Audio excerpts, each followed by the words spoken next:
स्वामी शत्रु हेले भांगी जाए बास, स्त्री शत्रु हेले कूल हेब नाश। गुरु शत्रु हेले मिले नाही मान, शिष्य शत्रु हेले नष्ट हुए ज्ञान। पिता शत्रु हेले पुत्र लागई अनाथ, पुत्र शत्रु हेले पिता हुई हंत संत। राजा शत्रु हेले प्रजा हुअंती अनाथ, प्रजा शत्रु हेले राजा पतन निश्चिंत। यजमान शत्रु हेले ब्रह्मदोषी हुए, पुरोहित शत्रु हेले मान ज्ञान जाए। ए दुनिया रे निजर केही नुह।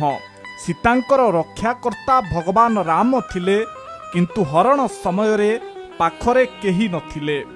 द्रौपदींकर पंचु पांडव थिले, किंतु वस्त्रहरण समय रे केही नथिले।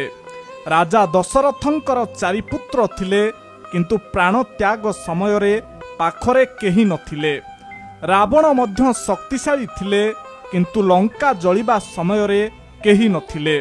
श्रीकृष्ण स्वयं सुदर्शनधारी थिले, किंतु शराघात समय रे केही नथिले।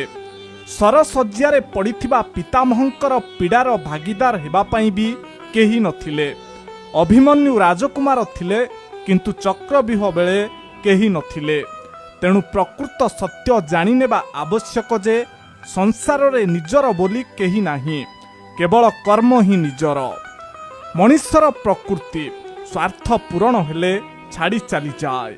विश्वास कले क्षति करे, प्रशय देले मुंडरे चढ़े, क्षमा देले दुर्बल भावे, सुख देखिले हिंसा करे, भल पाइले अविश्वास करे, सत कहिले मिछ भावे, स्वार्थ थिले आपणार होइथाए, आदर कले खोसामती भावे, आउ सत उपदेश देले मुह बुलेई चली जाए।